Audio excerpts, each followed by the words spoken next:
If there's one question writers ask themselves, it's how do you make a story compelling?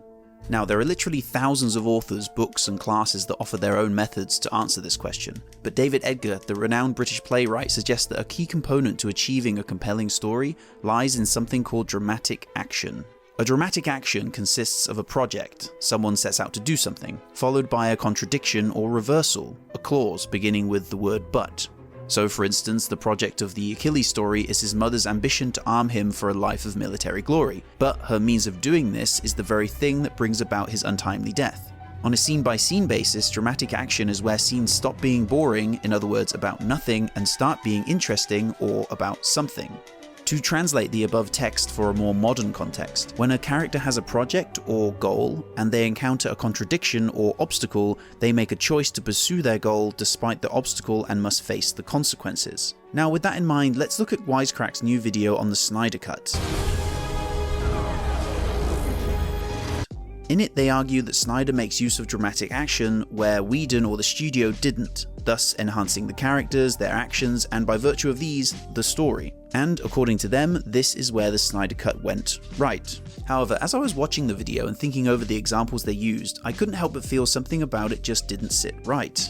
They have the correct definition of dramatic action, but the examples they listed didn't really illustrate the point they were making. In fact, they often did the opposite and unintentionally defended Whedon's version and his character's actions. What am I talking about? Well, let's look at where Wisecrack may have misunderstood the meaning behind David Edgar's principle of dramatic action and how it applies to their own examples. By the way, before we dive in, I just want to say I'm a big fan of Wisecrack and this video isn't meant to shit all over them. Just adjust and enhance what they were originally trying to say. So, in their video they give several examples where dramatic action is used to better the story. The first is in reference to our introduction of the Flash. Here, the Flash saves a lady while interviewing for a job. The project here can be summed up as Barry wants the job. The contradiction is, but a car crash threatens to ruin the interview. The only trouble is there's no actual demonstration of a contradiction in this scene. After all, this is a superhero movie. We already know the Flash will choose to save the person in trouble, especially the pretty girl he's been awkwardly eye-flirting with for several slow-motion seconds. Because we know this, there's no tension or contradiction inherent in the scene. After he's managed to save her and a sausage in spectacular fashion, Barry's back in the shop, pretending this woman didn't notice him moving faster than ever, with no discernible difference to the scene. Unlike what Wisecrack suggested, the charge or note of the scene is actually the same at the start as it is at the end. Positive. He goes from quirky entrance, she's 107 years old, these are some of her last few moments of life. Resume. To quirky exit. Oh gosh, I hope everyone's okay. Will he get the job? The odds are probably the same as before the accident. Regardless, because the choice between saving the girl and getting a job as a dog walker wasn't a valid one for Barry, the scene fails to generate the dramatic action mentioned. A great example of another superhero flick that utilizes dramatic action more effectively and in a very similar scene is The Incredibles. When Mr. Incredible is confronted by his hilariously tiny boss, he has to make a choice, either lose his job or help a person at risk. His project or goal of the scene is to help the person in trouble. The contradiction is if he does, then he loses the job he needs. This is a far more effective use of the scene because we know Mr. Incredible needs this job for his family and also needs to keep quiet about who he is. Therefore, when he chooses not to go and help someone, the scene holds a lot more weight because there's more at stake. Now that I've mentioned it, a key element of dramatic action are the consequences or stakes. Losing your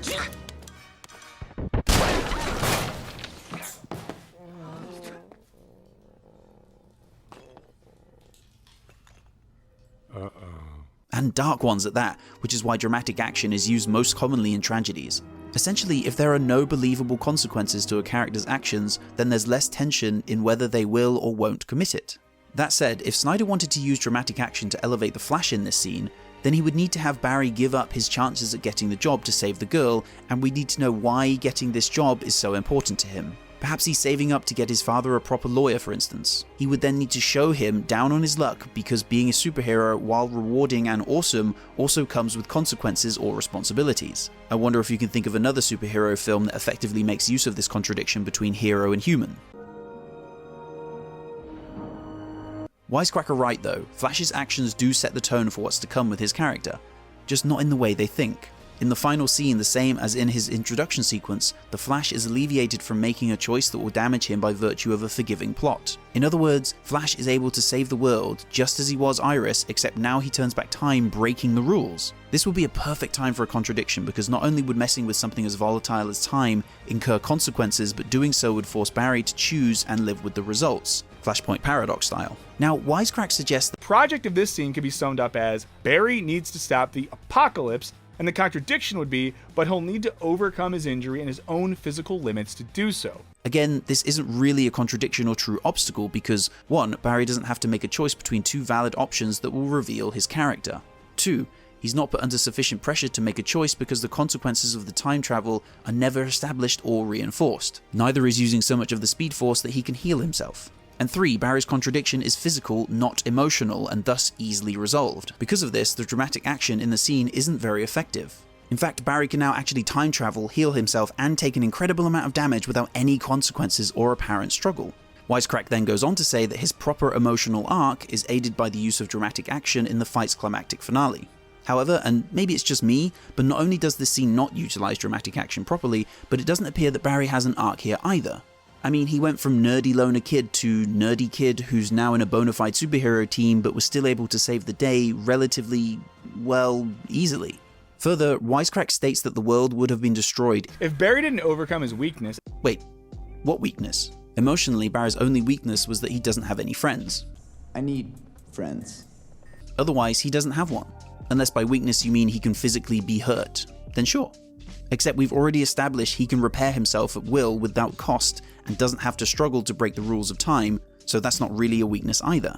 A good question to ask if you're creating an arc is, what more can the character do at the end of the story than at the beginning by virtue of the emotional journey they've been on?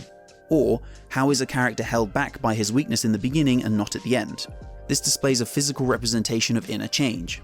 For instance, in Aliens, Ripley goes from being someone who's afraid to even dream of the alien to confronting the Queen in order to get her daughter back. With regards to Barry, there isn't really a change from start to finish. Sure, he runs faster than he ever has, but this doesn't exactly seem to tax him, so why would we think he's gained anything along the way that could help him utilize it, especially when he's never shown to struggle physically with his gifts? Now, Wisecrack is right about Flash's arc in Whedon's cut of the film. It's lame. Like brunch. Like, what is brunch? However, it does at least hint at change as well as an internal struggle over his own performance anxiety. Now, this seems to be resolved pretty quickly and without much fanfare by the end, so it's not an effective use of dramatic action either, but at least it was hinting at some form of internal struggle or change key to dramatic action. It's really cool. You guys seem ready to do battle and stuff, but full transparency, I've never done battle. I've just pushed some people and run away. The next example Wisecrack gives is the use of dramatic action in the scene where Batman suggests reviving Superman. They imply the theatrical cut suffers from lazily constructed projects and contradictions because it doesn't keep continuity from the characters they were in previous films. And while to a large extent this is true, Snyder's version suffers from this as well. You see, in Snyder's version, Bruce is also pushing to revive Superman, and even says this. This is the only way.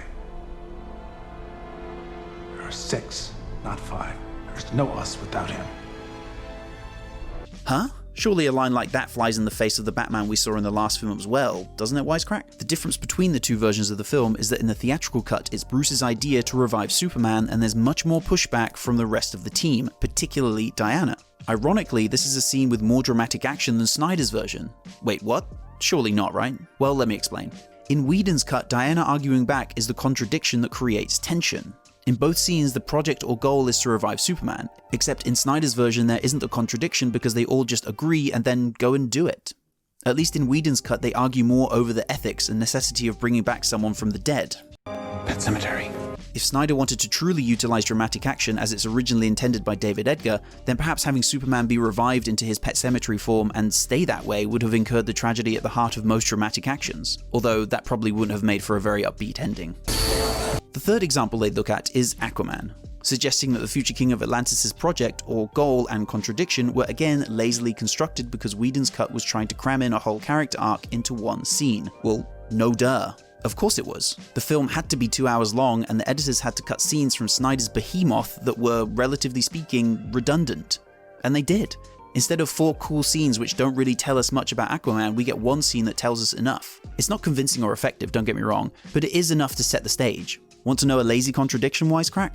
Mira's accent in Snyder's version doesn't match with what we know of her, so Whedon changed it to make more sense in his version. They also mention that she shows up for only a scene in Whedon's version, which is true.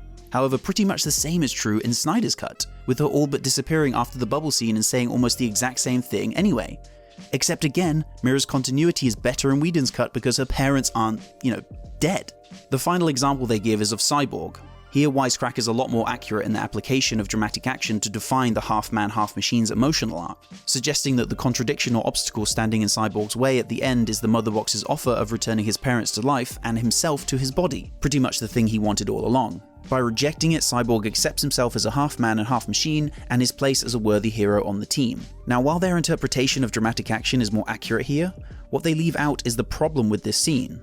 That we as the audience know on a meta level and a moment-to-moment level that Cyborg will always choose to save the world, because if he didn't, well, then there just wouldn't be an end to the film.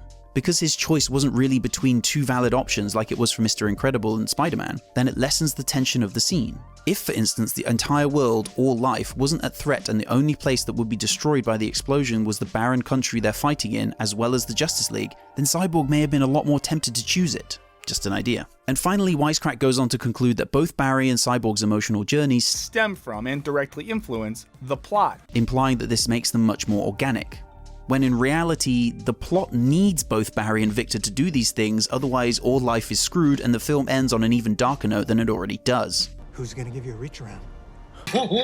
Now, it's important to note that both my and especially Wisecrack's interpretation of David Edgar's dramatic action principle are fairly liberal ones. When the playwright coined the term, he was referring mainly to the classic tragedies and comedies of the stage. For example, he says this is a model of actions or plays with tragic or ironic endings. A general comes back in triumph from the war, but is killed by his vengeful wife. If his more tragic interpretation of dramatic action were utilized in the Snyder Cut, then the whole film would have been a nightmare scenario, with a resurrected Superman killing the team, Barry's attempts to turn back time ending in apocalyptic paradoxes, and Batman's attempts to overly protect Lois resulting in the death of Wonder Woman and Superman. So while big respect to the team at Wisecrack, I don't think the Snyder Cut works better than Justice League because it understands and applies David Edgar's dramatic action principle more accurately, but because we're able to spend more time with characters and their actions and thus the plot now makes passable sense. To use the same example as Wisecrack, Cyborg is probably the biggest beneficiary of this extra time and craft. Where Wisecrack goes wrong is they confuse a but clause for a true contradiction or obstacle. You can add but to almost any scene, and if the contradiction doesn't go beyond the physical, then a scene will struggle to be compelling.